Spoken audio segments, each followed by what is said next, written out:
jumlah sekian berapa hilang ya udah. Tapi kalau misalnya lu udah capek kerja, tabungan gak macam lu cemplungin ke kripto, saran gue sih jangan. Saran aja sih. Jadi kita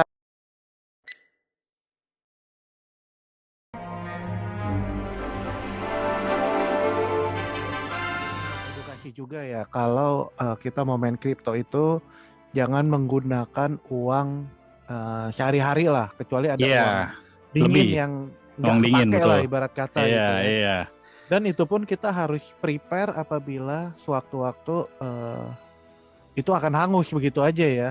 Betul. Lu harus siapin dulu mentalnya. Gua kayaknya nggak bisa bro.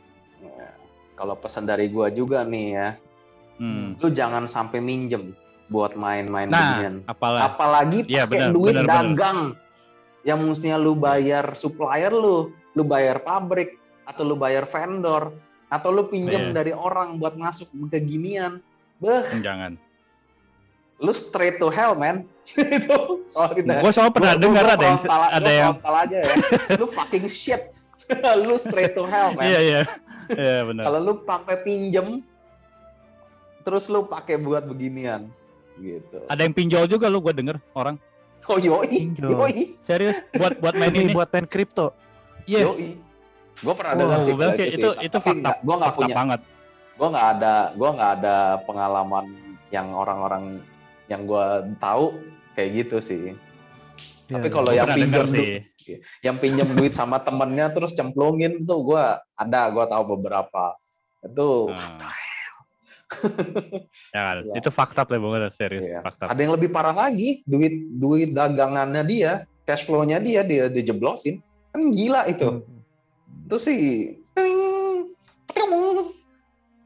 Berarti kita juga mesti kalau saham itu kan berhubungan dengan dunia sekitar kita juga ya.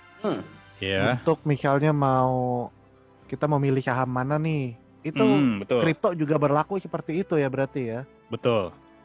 Bisa.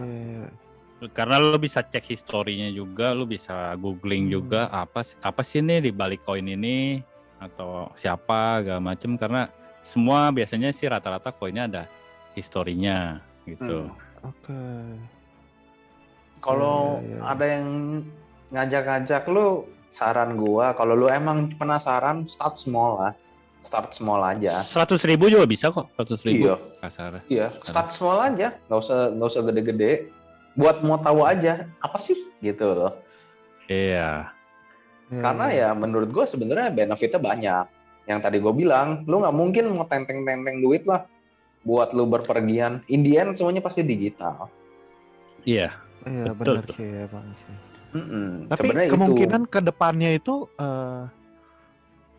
mata uang kripto ini itu disahkan nggak sih sama pemerintah? Belum tahu. Pemerintah kita khususnya. Bisa. Tapi chance buat nggak disahkannya lebih besar. Iya. Bisa. Tapi karena sebenarnya kalau di luar negeri ada beberapa negara, gua nggak sebut negaranya, gua juga lupa. Itu lu kasarnya lu udah bisa beli kopi pakai kripto. Iya. Kalau kopi sih gue jujur belum pernah dengar, tapi kalau kayak namanya beli rumah, beli mobil ya itu kan gue pernah dengar dan baca di media. Iya, betul. Beli mobil pakai kripto. Iya. Bisa.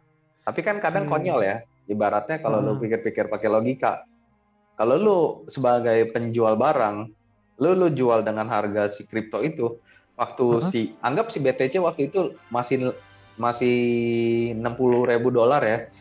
Terus lu dibayar kan pakai BTC tuh, jebret. Terus berapa hari kemudian dia jadi turun. Dia turun jadi 50.000 sekian. Kan itu sedih banget ya kalau dipikir-pikir gitu loh. Rugi nggak tuh perusahaan itu yang makanya ya berarti perusahaan bisa gulung tikar gara-gara hal kayak gitu juga. Bisa. Makanya mereka itu harus punya fondasinya yang kuat banget. Maksudnya si cryptocurrency-nya ini yang buat diperdagangkan ini harus punya fondasi yang luar biasa, nggak sembarangan gitu loh. Yang lebih konyol lagi, misalnya lu bawa 1 juta US ke Amerika mau jalan-jalan, lu mau foya-foya. Waktu lu berangkat, harganya masih 60.000, besoknya udah 50.000, kan sedih lo. Iya. udah berkurangnya lumayan itu. Berkurang. Jadi sekali lagi, Bel, marketnya ini sangat amat fluktuatif. Ya. Jangan disamain sama saham. Ini marketnya luar biasa. Lebih gila lagi berarti ya? Lebih gila lagi. Kayak ingus lah, turun naik. Bener. Ngok. Nah, cara kita membedakan nih mana kripto yang udah benar-benar disahkan enggak juga, tapi bukan disah. Gue ngerti sih maksud sebenarnya. Yang udah ada harganya gitu ibarat kata, dengan mata uang kripto yang masih belum ada harganya gitu. Cara ya ketahuan dari nominal satuan kriptonya. Ya contoh kan BTC, misalnya contoh satu BTC 600 juta. Terus misalnya ada koin CZ nih.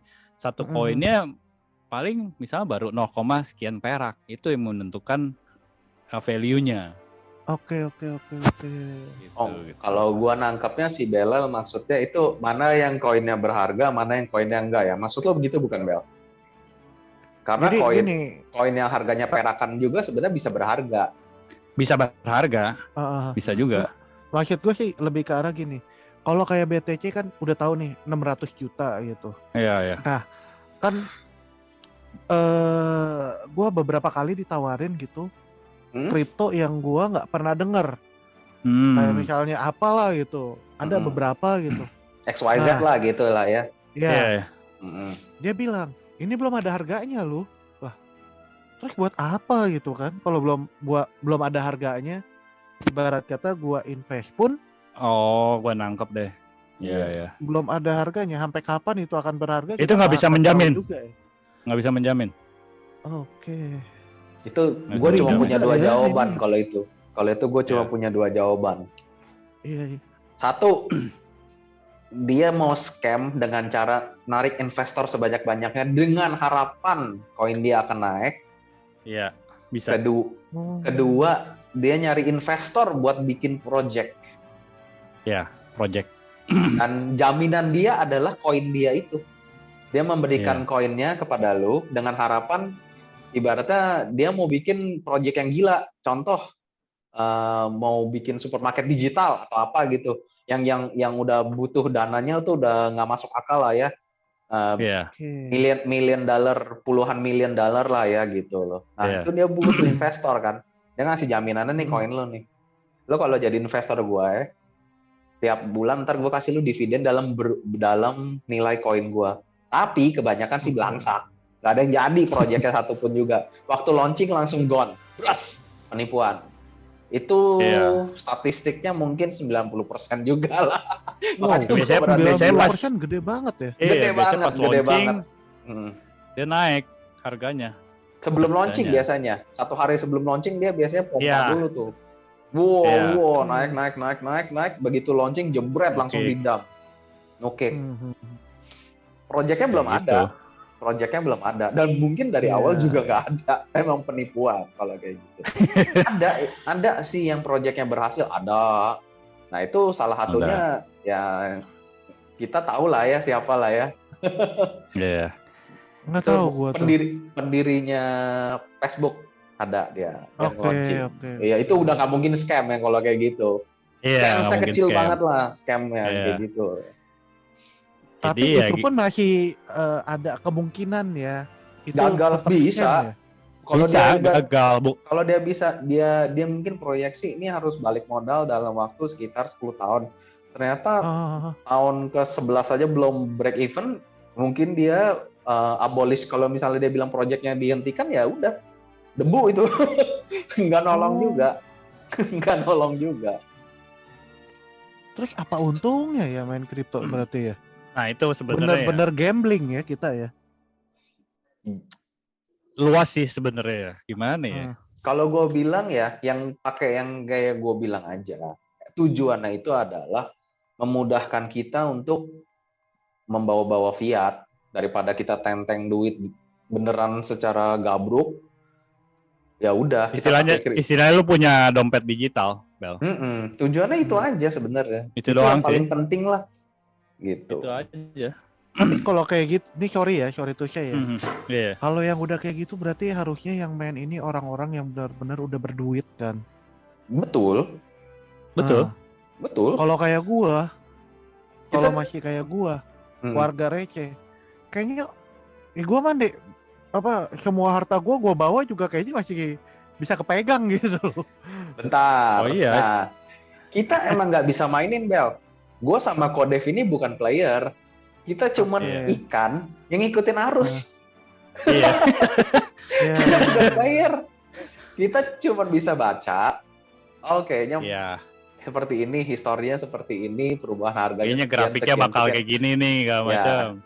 Ya kita ngikutin arus. Tapi kalau misalnya si konglomerat yang lo sebut itu berubah pikiran, hari ini gue mau ngedam jebret. Ya lu didam. Lu mau lu ikut. Mau lu sejago apapun ya nggak mungkin nolong gitu loh. Berarti ibarat kata ya, kalian mau jago analisa seperti apapun, itu masih 50-50 lagi dari hasil analisa lu ya. Sorry, gua koreksi. Kalau yang asalnya dari udah biasa membaca grafik dan yang udah pengalaman yang misalnya udah lebih dari 5 tahun, 10 tahun, bisa untung, ya tapi ya tetap namanya masih 50-50, tapi dia tahu cara meminimalisir kerugian. Intinya begitu. Minimalisir kerugian, iya itu benar banget sih. Soalnya kalau udah 10 tahun dia rugi terus, dia masih kayaknya udah nggak ada duitnya kali ya. Makanya konglomerat napasnya panjang. Ini gue pernah baca nih, kalau trader intinya sebenarnya kayak sama kayak lu kerja. Jadi lu nggak bisa mau meraup keuntungan dalam sebulan. Gue pengen gede nih dalam sebulan. Karena yang namanya trading, ini gue pernah baca ya, misalnya dalam 12 bulan. Dalam 12 bulan, lu pasti ada bulan ketiga atau kelima atau ke-9 itu pasti ada kalahnya. Tapi paling nggak in the end of the day, pada akhir tahun lu paling nggak plus. Kayak gitu. Jadi lu nggak bisa ngarepin langsung ngerap keuntungan. Jadi lebih baik kasarnya lu ngambil keuntungan kecil tapi safety. Itu pernah gue baca kayak gitu. Kalau gue karena bukan trader dan karena bukan konglomerat, gue cuman warga receh juga. Sebenarnya kalau gue prinsipnya satu, lu cari duit jangan di kripto, men. Lu kerja, bukan kerja lah, lu usaha kayak lu apa, pokoknya lu cari duit dari hal yang lu jago, yang lu bisa, lu cari duit. Kripto lu invest aja dikit-dikit. 5% dari duit nganggur lu setiap bulan lu sisihin buat kripto. Tapi kripto yang safety ya. Boleh. Lu tunggu aja 20 tahun lagi atau berapa tahun lagi bisa meledak. 4-5 tahun lagi ya bisa meledak. Atau misalnya kalau tiba-tiba dia lagi ada event apa dalam 2-3 hari dia naik, ya lu jual aja. Terus lu cicil lagi, beli lagi dikit-dikit. Tapi lu jangan cari duit di situ. Ibaratnya tuh kayak bonus aja. Buat sampingan. Ya, jadi kalau mau dia hancur pun, ya lu nggak sakit hati lah. Sebenarnya 5% juga kegedean. Pakai 1% dari income lu, income duit nganggur ya. Misalnya kalau income lu ibaratnya 5 juta, ya lu pakai 100.000 lah, masih double gitu loh. Dalam sebulan. Tapi kan kadang orang persepsinya maunya cepet meleduk, cepet jadi sultan, mau ngkang-kang kaki. There is no such thing as free lunch, bro. Jadi gini, gue pernah konsul juga sama bokap gue gitu. Pernah konsul. Ini nih zaman sekarang nih ada yang namanya kripto gini. Ya namanya orang zaman dulu kan nanya landasannya apa. Oke lah kalau ke situ panjang ya. Intinya pesan dari bokap gue, istilahnya lu mau mainnya kayak bentuknya kayak saham atau kayak kripto. Intinya dari uang yang nganggur lu nih, misalnya lu punya uang nganggur, contoh 100 juta. Yang lu cuma boleh spend 10%-nya. Duit nganggur untuk ya? Dari duit nganggur ya? Dari duit nganggur. Mesti kita ini juga, mesti kita tekankan. Duit nganggur. Duit nganggur. Itu pun 100 juta duit nganggur, tapi yang lu boleh pakai untuk transaksi atau trading seperti ini 10%-nya. Perpuluhan aja gue masih jarang. 10% buat sesuatu yang gak jelas gitu loh. Berarti ternyata bener forex ya? Enggak juga beda sih. Maksudnya gimana ya? Beda. Nanti kita bahas lagi di lain waktu lah. Di lain waktu. Panjangan kalau enggak. spektrumnya luas. Gitu. Makanya ya gue sedikit trauma kalau ngomongin kripto sebenarnya. Sama. Agak sedih saya tuh.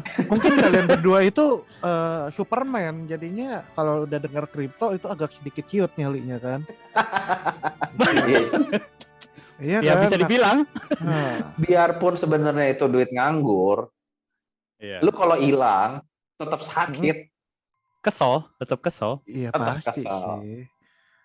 Harta itu. Harta mau gimana? Hilang 100.000 aja kan sedih. Kalau gua itu kalau gua banget. Iya makanya. Iyalah. Ya lu bayangin lah. Jadi pokoknya satu juga, jangan greedy lah, jangan rakus. Iya. Itu. Makasih guys ya. By the way, gua pulang kerja ngebahas kripto. Kepala gua sakit lah. Sampai masuk angin lagi. Kepala gua sakit tuh. Ya makanya jangan lihat dari sini sih kepala lu kayaknya emang udah agak berasap sih. Lu kesian. Makanya jangan telat masuk ke podcast. Makanya gue gara-gara lu telat ngomongin lah kripto. Iya, padahal tadi kita udah mau ngebahas tentang lain-lain loh. Yang lain-lain. Iya. Mau ngejulitin orang nggak jadi, lo mau gibah padahal. Aduh. Gibah itu episode selanjutnya. Gibah. Gibah. Ada apa lagi? Olahraga ya. Olahraga. Iya. Gila. Jadi ngomongin kripto deh. Aduh. Jadi edukasi yang bisa kita berikan kepada pendengar kita apa nih, penonton setia kita? Oke, gua kasih pesan ya. Kalau memang penasaran mau main kripto, cobalah dengan modal yang minim aja dulu. Pelajarin dulu seperti apa, kayak gimana cara mainnya. Jangan terburu-buru lah kalau memang penasaran. Karena ya kalau belum cobain ya pasti penasaran lah. Tapi ya jangan langsung cemplungin modal gede lah gitu. Coba dulu, oh kayak gini tuh resikonya. Itu sih pesan dari gue. Dari Kisin. Saran dari gue, ini gue pasti bakal banyak dihujat sih kalau ada yang nonton sih. Lu main top 5 aja lah. BTC, ETH, BNB, dan Cardano, XRP. Ya. Yang lain, udah itu aja. Please, don't play. Yang udah kelihatan ada jelasnya aja. Kalau gue pribadi ya, kalau lu percaya dengan koin-koin yang lain. Jadi kalau ada trader yang profesional nontonin video ini, jangan tersinggung ya. Kita tuh cuma ikan kecil. Sangat kecil, teri. Bukan so pinter ngajarin kripto, tapi kita tahu bagaimana basicnya aja gitu. Seperti itu. Jadi cuma ngasih tahu, resikonya pun ada semuanya gitu. Oke. Nah mungkin buat gua mau kasih ini edukasi juga kali ya. Nah, buat kalian penonton setia, kalau mau main kripto, main aja, simpen tuh kripto. Siapa tahu ketemu Superman kayak mereka berdua kan, ciut kalah. Ciut udah. Ciut mati. Mati. Kelepek udah. Gitu. Nih, kepala gue kayaknya udah sakit banget sih ngebahas kripto ya. Oke. Udah. Gimana kalau udah males ngitung gitu. Jadi kayaknya kita berpamitan dulu dengan penonton setia kita ya hari ini ya. Siap. Lu istirahat deh, kan weekend nih. Oke, teman-teman, thank you yang udah mampir atau nonton, komen. Kalau kita ada kesalahan mengenai kripto, boleh aja di komen. Oke? Kalau nggak keberatan juga like, subscribe juga ya teman-teman.